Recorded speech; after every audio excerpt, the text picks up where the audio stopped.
Et salut à tous, ici Yoni le marchand de biens, j'espère que tout roule pour vous, que vous avez la forme et que vous réalisez des marges absolument délirantes. Si vous êtes nouveau sur ma chaîne, donc je m'appelle Yoni, je suis marchand de biens immobiliers, c'est-à-dire que j'achète des biens, que je les revends pour réaliser un bénéfice, donc ça c'est mon business, et également j'accompagne toutes les personnes qui veulent devenir marchand de biens à réussir dans ce métier.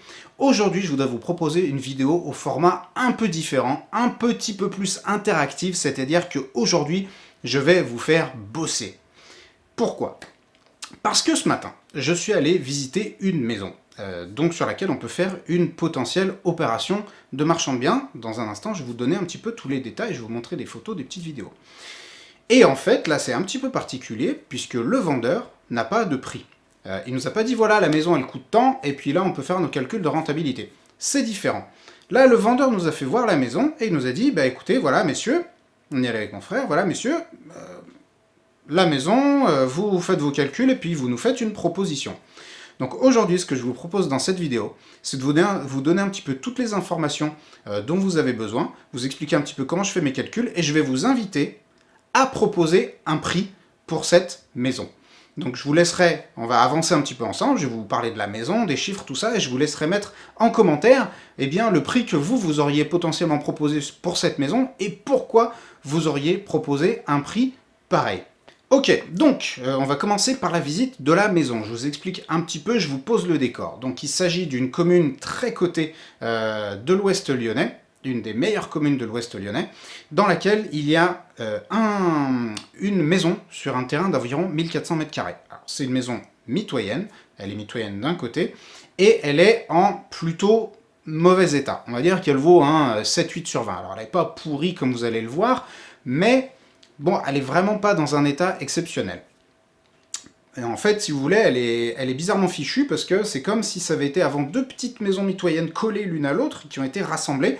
Donc il y a un mur porteur qui sépare les deux et il y a une petite ouverture qui a été faite dans le mur porteur pour pouvoir réunir ces deux parties. Donc il y a deux espèces de cages d'escalier qui sont assez mal fichues. Il y a une partie qui fait environ entre 35 et 40 m² au sol, et la deuxième partie qui est un petit peu plus petite qui fait une trentaine de mètres carrés au sol. Donc c'est comme si on avait deux petites maisons mitoyennes collées, mais qui communiquent en fait entre elles par cette petite ouverture que je vous aurais montrée. Et donc environ au total, on a à peu près 125 mètres carrés qui sont bien exploitables. Donc comme vous pouvez le constater, la maison est en extrêmement mauvais état, donc c'est vraiment tout à refaire, même la toiture est flinguée, donc c'est une maison qui a été vraiment pas bien entretenue, et là, il faut faire vraiment une rénovation intégrale, à part la charpente qui est à peu près correcte, eh bien il faut virer les tuiles, il faut refaire toutes les legs, toute la plomberie, tous les sols, tous les murs, voilà, les menuiseries, tout ça est à revoir.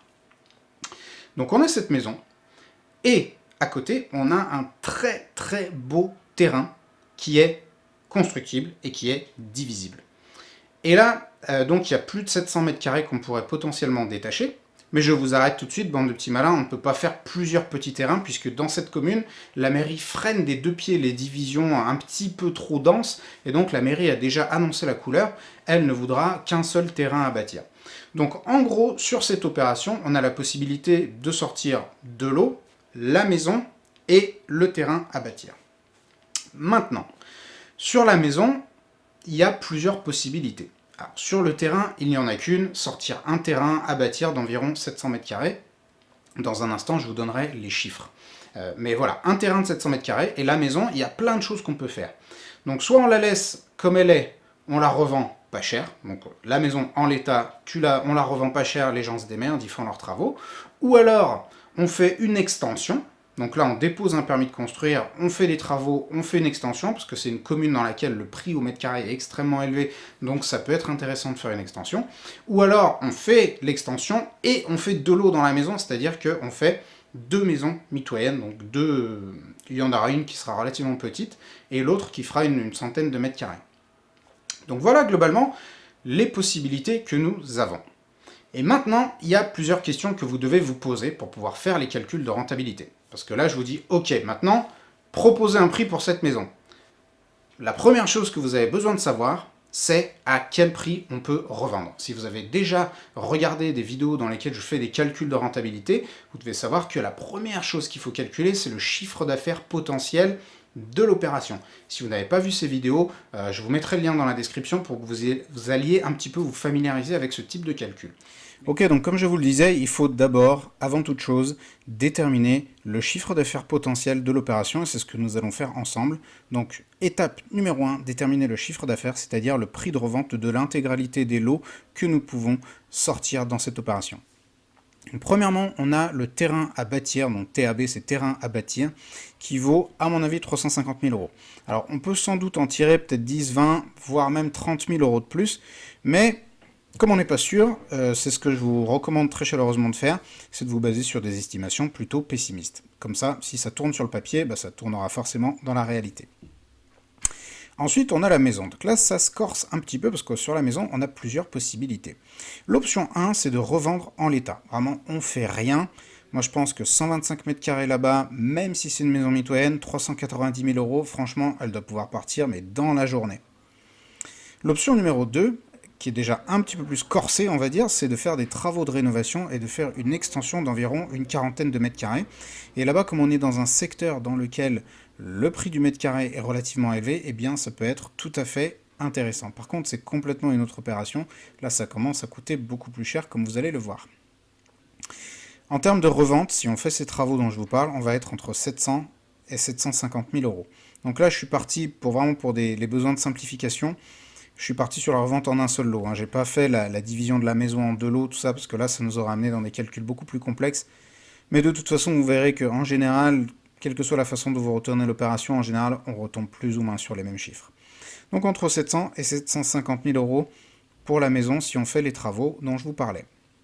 Donc, sur l'option numéro 1, on a un chiffre d'affaires de 740 000 euros, qui correspond en fait au prix du terrain à bâtir plus au prix de la maison en l'état. Et l'option numéro 2, c'est un CA qui va être entre 1,05 million, c'est-à-dire 1,050 000 euros, et 1,1 million. Tout simplement parce qu'on a notre maison qui est entre 700 et 750, et notre terrain à bâtir qui est à 350 000. La deuxième étape va consister à déterminer les frais inhérents au projet. Faites-moi confiance, vous allez comprendre où je vais avec tout ça. Donc tout d'abord, on a les frais d'acquisition. Ensuite, on a les frais de géomètre pour la division. Ensuite, on va avoir des frais bancaires à prendre en considération. Et enfin, les travaux. Alors, ce que j'appelle ici les frais d'acquisition, ce sont les frais de notaire, communément appelés les frais de notaire. Et c'est un petit peu un abus de langage, puisque ce n'est pas le notaire qui se les met dans la poche, donc moi je préfère parler de frais d'acquisition. Dans l'option numéro 1, on a les frais d'acquisition d'environ 20 000 euros, car je rappelle qu'en marchand de biens, on a droit aux frais de notaire réduits. Le géomètre comptait environ 3 000 euros pour la division, des frais bancaires environ 10 000 euros, et les travaux, 5 000, donc là vous me dites mais quels travaux? A priori il n'y en a pas. Oui, mais on se rend compte qu'il y a toujours des petites choses à faire, donc même si là c'est une simple division qu'a priori il n'y a vraiment rien à faire, on provisionne quand même 5 000, on ne sait jamais. Et l'option numéro 2, donc c'est 20 000 euros de frais d'acquisition, c'est les mêmes puisqu'on achète au même prix. On a 6 000 euros de frais de géomètre, alors vous allez me dire ah mais pourquoi il y a plus de frais de géomètre ici? Eh bien, tout simplement parce que si on fait des travaux, des trucs comme ça, il se peut qu'il y ait, d'autres trucs, je sais pas, un permis de construire pour l'extension. Ah oui, c'est ça. C'est le permis. Je me demandais pourquoi c'était plus cher. C'est le permis de construire pour l'extension, tout simplement. J'ai rajouté 3 000 euros. Frais bancaires 20 000, vous allez me dire, mais pourquoi c'est plus cher? Eh bien, tout simplement parce qu'on va emprunter beaucoup plus et également parce que l'opération va être plus longue. Donc, forcément, on va payer plus de frais bancaires. Et enfin, les travaux. Compter 250 000 euros, ça c'est mon chiffrage très approximatif pour faire les travaux de rénovation intégrale et faire l'extension. Vous allez me dire peut-être que c'est élevé. Oui, c'est élevé, mais on est sur une commune dans laquelle on ne va pas mettre des prestations pourries, du carrelage 33 par 33 de chez Brico Dépôt. Donc, comptez quand même des travaux d'une certaine qualité. Donc, le total des travaux, enfin des frais, c'est 38 000 euros pour l'option numéro 1 et 296 000 euros pour l'option numéro 2. Maintenant, on va passer à l'étape suivante. Déterminer le prix en fonction de la marge que vous voulez gagner. Et ça, c'est très très important puisque ça nous amène à un stade qui est critique, le stade de l'entrepreneur qui va décider à quel moment il va bosser ou pas. Et là, c'est le moment où vous devez déterminer le prix en fonction de la marge. Donc là, il y a un petit peu deux inconnus, c'est le prix et la marge que vous voulez gagner. Et on va voir comment on fait ce petit jonglage. Donc, on a notre chiffre d'affaires qui est le prix total de la revente des lots. il est égal, je vous le rappelle, le chiffre d'affaires au prix d'achat, plus tous les frais, plus la marge. Ça, c'est notre chiffre d'affaires. Que vous pouvez tourner le truc dans tous les sens. Parce que vous allez me dire, ah mais attends, pourquoi c'est comme ça? Mais oui, parce que si vous regardez, le chiffre d'affaires, on va se dire, c'est le prix de revente de tous les lots. Oui, mais dans le prix de revente de tous les lots, il y a votre prix d'achat, il y a tous les frais, et il y a également votre marge. C'est pour ça que je l'ai tourné de cette façon, et vous allez comprendre pourquoi. Hop. Donc soit option numéro 1, le prix d'achat plus la marge égale le chiffre d'affaires moins les frais. J'ai tout simplement basculé, si vous regardez les frais de l'autre côté de l'équation, ce qui nous ramène à nos cours de maths de 5e et de 4e. Donc ça veut dire que le prix d'achat plus la marge égale 740 000 moins 38 000 égale 702 000 euros. L'option numéro 2, le prix d'achat plus la marge égale CA moins les frais, toujours pareil, toujours la même équation, ça fait 1 050 000 moins 296 000, ça fait 754. Donc ici, dans l'option numéro 1, on a le prix d'achat et notre marge qui font 702 000, et dans l'option numéro 2, on a le prix d'achat et notre marge qui font 754 000. Ok? Donc là, vous allez me dire, ah bah c'est peut-être plus intéressant de faire l'option numéro 2, oui, mais tenez en compte le fait que là, vous allez vous farcir beaucoup de démarches, vous allez vous farcir un énorme chantier, et la question c'est est-ce que vous voulez partir sur un chantier aussi important pour gagner 50 000 balles de plus. Ça, c'est avant impôt. Donc là, c'est la question qu'il va falloir vous poser. Donc, vous avez ces données. Ça, c'est les données que vous avez, c'est les données que j'ai. Et à partir de ça, il va falloir déterminer, eh bien, quel prix vous proposez. C'est tout. Moi, j'ai pas de chiffres supplémentaires à vous proposer. Donc, ce que je vous invite à faire maintenant, c'est à mettre pause, mettez cette vidéo en pause, faites vos calculs et demandez-vous, sur une opération comme celle-ci, à combien vous auriez été prêt à acheter ce bien, quelle offre vous auriez fait au propriétaire. Je vous laisse y réfléchir, je vous laisse le mettre en commentaire, et après seulement poursuivez la vidéo, faites ce petit exercice, ça vous mettra un petit peu en jambes. Mettez pause, faites les calculs, et je vous retrouve après. Donc voilà, vous avez maintenant tous les chiffres en main, la question c'est combien vous proposez pour cette maison. Donc ça, c'est la question du jour. C'est combien vous, si vous étiez allé visiter cette maison, combien vous en auriez donné, à quel prix vous auriez été prêt à réaliser l'opération, et sous quelles conditions, etc. Et là, je vais vous donner des petits indices, déjà, parce qu'il n'y a pas que le prix. Ça, souvent, j'en parle avec les personnes qui suivent mes formations. Dans la négo, il n'y a pas que le prix. Et là, on a affaire à un vendeur particulier. Enfin, particulier, c'est un particulier. Donc là, il y a un petit travail d'éducation à faire avec ces personnes, parce qu'il a vu 5-6 professionnels, promoteurs, marchands, tout ça, et il ne sait pas forcément. Donc là, nous, on a quand même fait un petit travail d'éducation pour lui expliquer que tous les marchands n'étaient pas forcément les gens les plus honnêtes, il y en avait certains qui étaient susceptibles de proposer un prix élevé, mais en le blindant de conditions suspensives qui vont le verrouiller pendant 1 an et quelques, et puis potentiellement ces marchands de biens peuvent revenir au bout de 6 mois, 1 an, lui dire « Ah bah en fait, on va te baisser le prix ». Bref, il y a toutes sortes de trucs comme ça que certains marchands de biens font malheureusement, que nous on essaie de ne pas faire, mais du coup on a un petit peu fait un travail d'éducation, c'est-à-dire qu'on lui a dit voilà les conditions suspensives qu'on compte mettre, voilà les délais que ça implique, et attention, si vous recevez d'autres offres, vérifiez bien que ce ne soit pas des offres qui vont vous bloquer pendant très longtemps. Et ça c'est très important à comprendre, parce que lorsque vous allez visiter des biens, que vous allez rentrer en négociation, dites-vous que les gens avec qui vous allez discuter, la plupart du temps, surtout s'ils sont des particuliers, sont pas habitués. Et une transaction immobilière, c'est quelque chose quand même auquel les gens ne sont pas très familiers, enfin ça leur arrive pas toutes les semaines.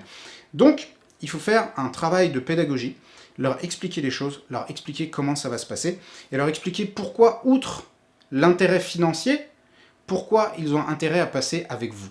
Et pourquoi je vous raconte ça? Parce qu'aujourd'hui, les marchés immobiliers, où qu'ils soient, sont assez concurrentiels. Et il faut arriver à se différencier. Et parfois, il n'y a pas que l'argent.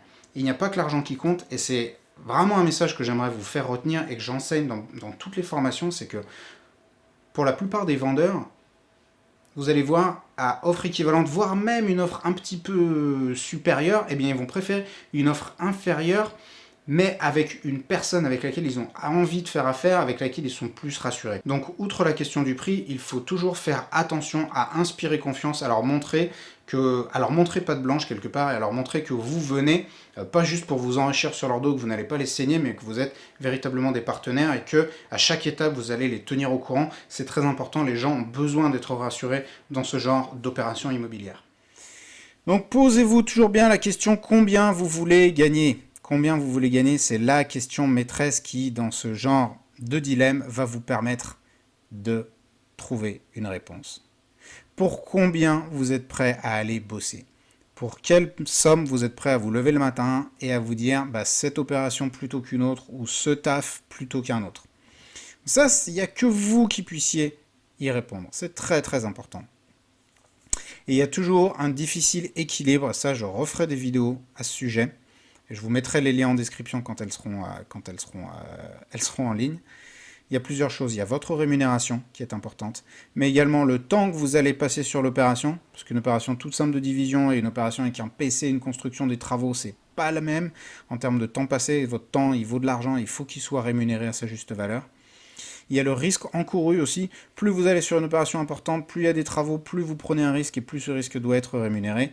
Et enfin, l'autre problématique qu'il faut prendre en considération, c'est la concurrence et également les espérances du vendeur. C'est-à-dire que vous allez peut-être vous dire « Ouais, moi sur une OP comme ça, je veux gagner 200 000 euros. » Ok, mais si vous voulez gagner 200 000 euros, je vous rappelle que vous avez un prix, une offre, enfin un prix que vous pouvez proposer plus une marge de 700 000. Donc si vous voulez gagner 200 000, ça veut dire que vous ne pouvez proposer que 500 au vendeur, tout simplement.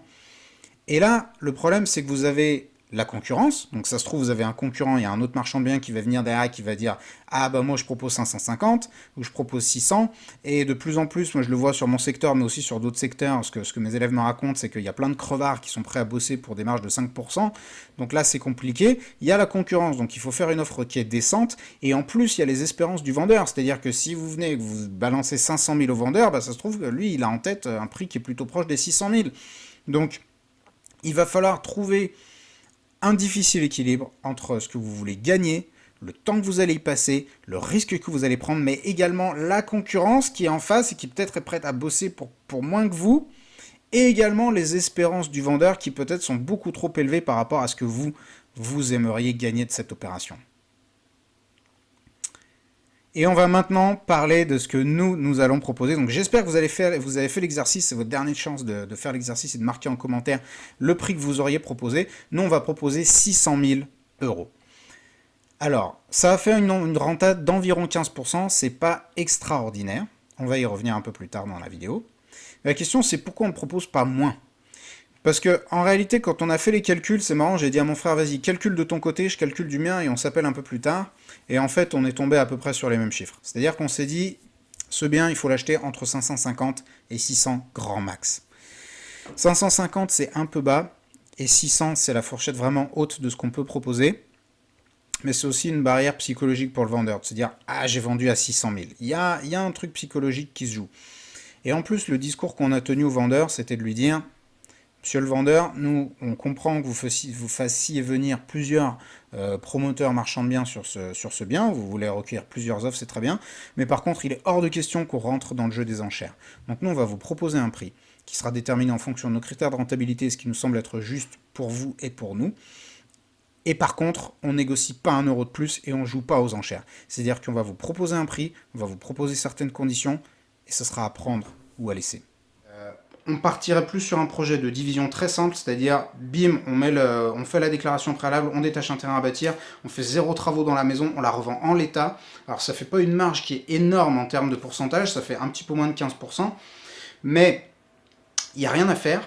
Donc ça c'est déjà une chose, c'est 15% de renta à rien faire, donc ça, enfin, à pas déposer une petite déclaration préalable, mais en gros ça c'est que dalle.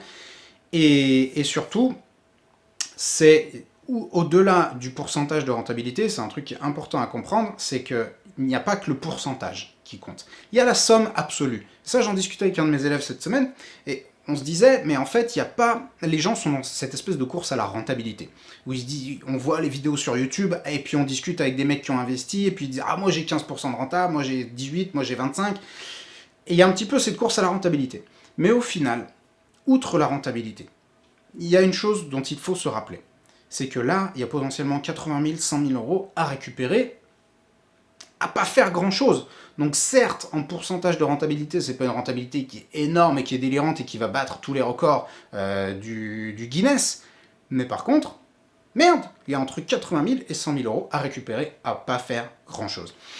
Donc voilà, c'était tout pour cette vidéo. J'espère qu'elle vous aura plu. N'hésitez pas à payer votre like et à me laisser un petit commentaire si ce format vous plaît, si vous voudriez que j'en fasse d'autres. Et je vous dis à la prochaine.